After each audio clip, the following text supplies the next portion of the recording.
No decorrer de transmissão ao vivo do programa Código-Fonte, o embaixador Ernesto Araújo, ex-ministro de Relações Exteriores no governo Bolsonaro, analisou as perspectivas para o Brasil e, em particular, para os defensores do Estado de Direito e da democracia no país, de uma possível eleição de Donald Trump para a presidência dos Estados Unidos. O embaixador foi questionado se a eleição de Trump seria um bom sinal para os conservadores no Brasil ou se a reação à tirania tem que ser feita internamente. Araújo respondeu: "Eu estou convencido de que precisa das duas coisas. Precisa de uma resistência interna muito mais sofisticada, muito mais inteligente do que aquela que existe hoje. É preciso muito mais, algo muito maior. Mas, ao mesmo tempo, nenhuma sociedade sujeita a um poder totalitário jamais, acho, conseguiu sair desse poder sem um apoio externo. Então, o Trump, os Estados Unidos ainda são o país mais poderoso do mundo. Pode fazer uma diferença muito grande. Colocar o peso desse país a favor daquilo que a gente acredita: liberdade, democracia, verdade." Ernesto Araújo apontou como Trump tem demonstrado ter uma percepção da ameaça totalitária em todo o mundo, lembrando como Trump se opôs aos avanços totalitários da OMS. O diplomata disse: "Então, o Trump tem a visão do que está acontecendo no mundo, e mesmo que não tenha a visão completa do Brasil, isso vai ser muito importante, sim." Araújo lembrou que desde o governo Bolsonaro vinha alertando sobre a oposição entre nações democráticas e países totalitários. Ele disse: "Naquela reunião do governo Bolsonaro, que foi de abril de 2020, o que eu quis dizer é o seguinte, algo que eu tenho expressado de várias maneiras diferentes desde então. Eu acreditava e a gente estava trabalhando por isso entre países democráticos, Brasil, os Estados Unidos, Índia, Japão, mas sobretudo Brasil e Estados Unidos. Eu acreditava que era a hora em que estava surgindo um novo grupo de nações livres, democráticas, que, de certa forma, estariam no centro da consolidação de um mundo livre, um mundo baseado em nações e não em consensos abstratos. Um mundo onde o sistema multilateral, Nações Unidas, etc., seriam realmente um lugar onde os países se encontram e não onde organismos dão ordens para os países. Um mundo que não seja manipulado por agendas totalitárias. Um mundo onde você não tenha estados de exceção sendo declarados a pretexto do clima ou da pandemia e assim por diante. Um mundo onde você não tenha países totalitários exportando seu modelo totalitário, onde as regras de comércio internacional não sirvam a favor dos que têm projetos hegemônicos e totalitários e assim por diante. E eu, naquele momento, caracterizei esse mundo. Brasil e Estados Unidos seriam, digamos, o eixo disso, mas sobretudo a partir do trabalho meu com o Mike Pompeo, o secretário de Estado dos Estados Unidos na época. Fizemos 2 ou 3 reuniões virtuais com chanceleres desses países que eu mencionei: Japão, Austrália, Coreia e Israel. E basicamente esse era o núcleo. Se eu me lembro bem, seria, digamos, um novo G7 ou um novo BRICS, um BRICS do bem, digamos assim. Araújo explicou: identificamos, o mundo está indo para o lado do totalitarismo. Como é que a gente faz para reverter isso? Quais são os instrumentos desse caminho para o totalitarismo? O multilateralismo, o crime organizado, o projeto hegemônico chinês. Então, a gente se reunir para reverter isso, os países que ainda querem preservar a democracia, para reverter essa onda, para que você não tenha multilateralismo trabalhando a favor do totalitarismo, para que você não tenha o projeto hegemônico chinês avançando e para que você não tenha o projeto criminoso na América Latina, não só nela, avançando." Há mais de 10 anos, a Folha Política atua noticiando fatos, discursos, argumentos e denúncias que são obliteradas pela velha imprensa. Nosso veículo de imprensa dá voz às vozes conservadoras, ao anticomunismo, à defesa dos direitos fundamentais e da liberdade de expressão e de imprensa, além de trazer ao público os vídeos dos pronunciamentos de autoridades para que o público possa formar sua própria opinião sobre o que foi dito dito e não precise depender de relatos de terceiros. Quem controla a informação, controla em última instância a realidade. Grupos monopolísticos e cartéis que se associam com o intuito de barrar informações contrárias ou inconvenientes atuam em conluio com a finalidade de aniquilar qualquer mídia independente, eliminando o contraditório e a possibilidade de um debate público amplo, honesto, abrangendo todos os feixes e singularidades dos mais diversos espectros políticos. Controlando as informações, o cartel midiático brasileiro tenta excluir do debate e, em última instância, da vida pública, os conservadores e os veículos que dão voz a essas pessoas. A renda de 21 meses do trabalho da Folha Política está sendo confiscada a mando do ministro Luiz Felipe Salomão, ex-corregedor do TSE, com respaldo e apoio de Luiz Roberto Barroso, Alexandre de Moraes e Edson Fachin. A decisão confisca de forma indiscriminada todas as receitas advindas do YouTube, indicando claramente que a intenção não é a de excluir conteúdos específicos, mas sim de calar o canal e eliminar o jornal. Se você apoia o trabalho da Folha Política e pode ajudar, doe qualquer valor à empresa Raposo Fernandes por meio do Pix, cujo QR Code está visível na tela, ou por meio do código ajude@folhapolitica.org. Caso não utilize Pix, há a opção de transferência bancária para a conta da empresa Raposo Fernandes, disponível na descrição deste vídeo e no comentário fixado no topo. Há mais de 10 anos, a Folha Política vem mostrando a realidade da política brasileira e quebrando barreiras do monopólio da informação. Com a sua ajuda, poderá se manter firme e continuar a exercer o seu trabalho. Pix ajude@folhapolitica.org. Assista. Elizabeth Glich, boa noite, estimado professor, boa noite, colegas. Professor Ernesto, quero lhe agradecer por sua dedicação em abastecer-nos com tantos conhecimentos. Muito obrigado. Que bom te ouvir, Elizabeth, dizer isso. Tá? É realmente muito animador para mim ouvir esse tipo de retorno. Tá? E saber que você, eu acho que outras pessoas aqui valorizam o conteúdo que eu procuro passar. É fundamental para mim, para a gente poder continuar indo em frente. Daqui a Glória, porque a gente, às vezes a gente vê tanta interpretação completamente diferente, tanta mentira no mundo, chega a nós o tempo todo, né? Pelas redes e tal. E tanta agressividade contra as nossas ideias, que a gente, puxa, né, a gente, será que vale a pena? Mas acho que vale imensamente a pena. A verdade, ela tem essa característica, né, a busca da verdade. A gente está sempre se questionando, né? A mentira não se questiona, ela sabe que é mentira, né? Os mentirosos não estão se questionando o tempo todo, estão ali, trabalhando dia e noite para implementar a sua agenda de mentira.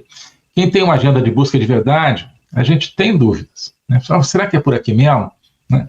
E isso nos faz, às vezes, passar mais lentamente e tal.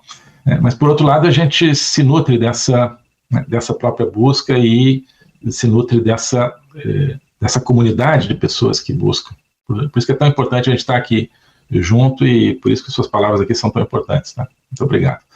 Está aqui a Glória dando boa noite, a Ana Maria dando boa noite também, o Ailson Pianco dando boa noite, diz: o poder totalitário no Brasil avança cada vez mais. Estão fazendo isso com o tenente-coronel, filho do Mauro Cid, né? Filho de um general, imagine com o resto da população. O politburo cada vez mais perverso. Você acha que Trump, ganhando, pode vir a ajudar, pode vir a trazer ajuda, né, dos Estados Unidos para o Brasil para combater esse poder totalitário? Ou o combate a esse poder deve ser interno mesmo? Então, a gente já vem falando sobre isso, eu estou convencido de que a gente precisa das duas coisas. Né? Precisa de uma resistência interna, né, muito mais sofisticada, muito mais inteligente do que aquela que existe hoje, como aconteceu em fevereiro, né?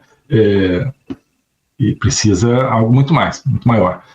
Mas, ao mesmo tempo, nenhuma sociedade sujeita a um poder totalitário, eu acho que jamais conseguiu sair desse poder sem um apoio externo, né?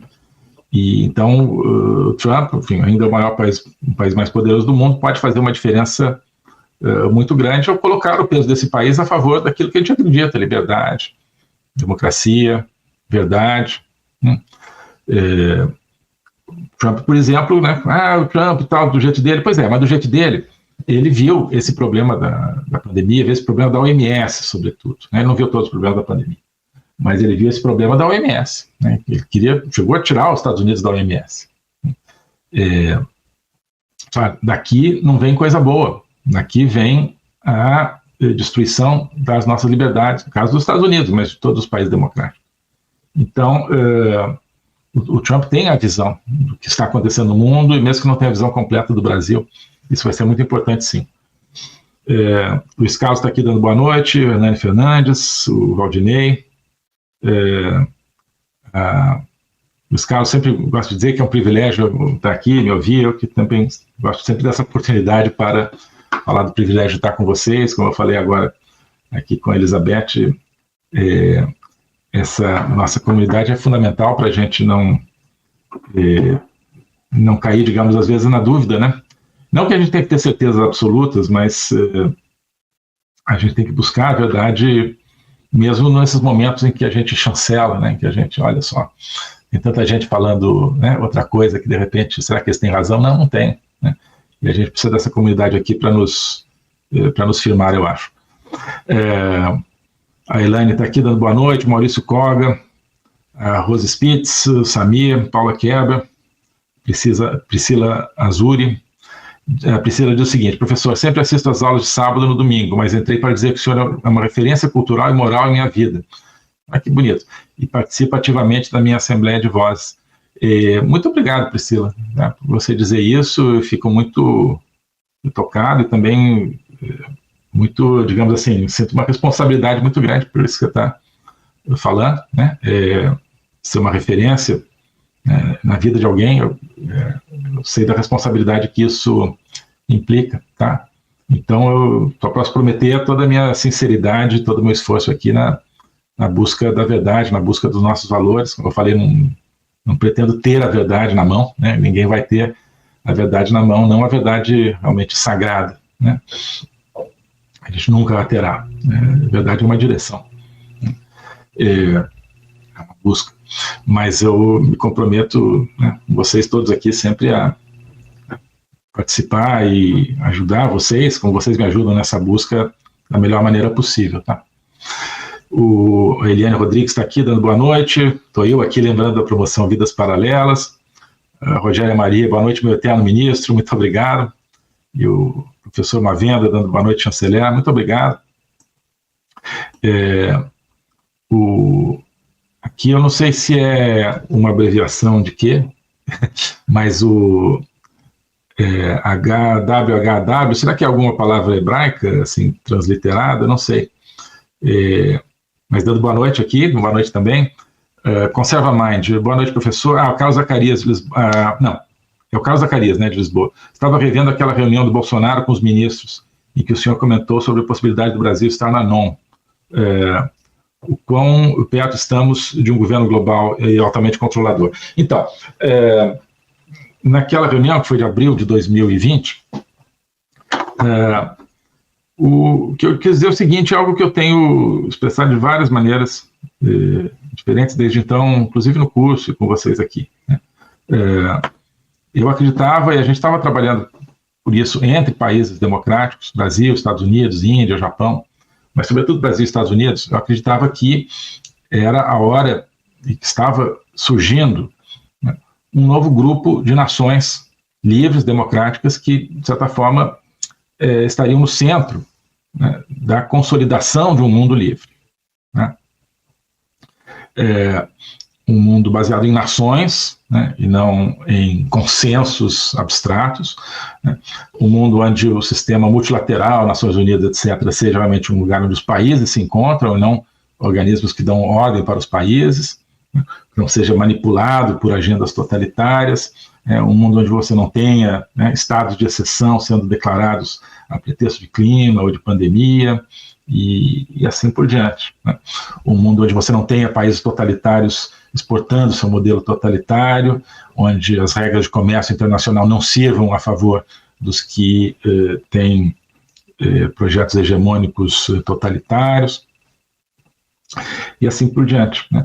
E eu, naquele momento, eu caracterizei esse mundo, digamos, pelo qual a gente queria trabalhar. Como eu disse, olha, Brasil e Estados Unidos, a gente seria, digamos, o eixo disso, mas, sobretudo, a partir do trabalho meu com o Mike Pompeo, secretário de Estado dos Estados Unidos, na época, a gente começou a fizemos 2 ou 3 reuniões virtuais com chanceleres desses países que eu mencionei: China, Japão, Austrália também, Coreia, Israel.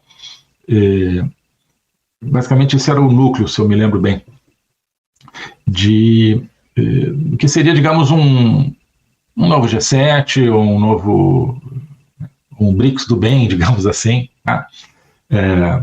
Por que a gente não saiu do BRICS? Isso é outra questão na época, mas a gente estava basicamente encapsulando o BRICS. O BRICS não tinha virado isso que virou agora, né? Uma plataforma para os totalitários, de jeito nenhum, né? Mas, enfim, era essa a ideia. E eu caracterizei naquela reunião como vai ter uma nova ordem mundial, mas, claro, essa expressão nova ordem mundial, ela ficou caracterizada como algo muito específico, como algo que a gente chama, agora talvez mais frequentemente, de globalismo. Então não tem nada a ver, né? Então eu utilizei mal essa expressão, né? Eu devia ter me referido a essa ideia de uma maneira diferente. Então não era né? Não era a nova ordem mundial, tal como ela é conhecida por quem estuda globalismo e tal. Era uma nova, né, ordem mundial, né? No fato de ser nova, né, no fato de ser mundial e no fato de ser ordem, mas, né, não como uma imposição, mas, digamos, assim, olha, o mundo está indo para o lado do totalitarismo. Como é que a gente faz para reverter isso, né? Quais são os instrumentos desse caminho para o totalitarismo? É o multilateralismo, é o crime organizado, é o projeto hegemônico chinês, Então a gente precisa se reunir, os países que ainda querem preservar a democracia, para reverter essa onda, né? Para que você não tenha o multilateralismo trabalhando a favor do totalitarismo, para que você não tenha o projeto hegemônico chinês avançando, e para que você não tenha o projeto criminoso na América Latina, mas não só nela, avançando. Essa é a ideia, né? Então, a questão é o nome dessa ideia. Não é a nova ordem mundial, como as pessoas caracterizam, que é, no fundo, a ideia de governança global, a ideia de acabar com as nações, a ideia de acabar com as liberdades. É o oposto disso, né, de que eu falei ali, tá bom?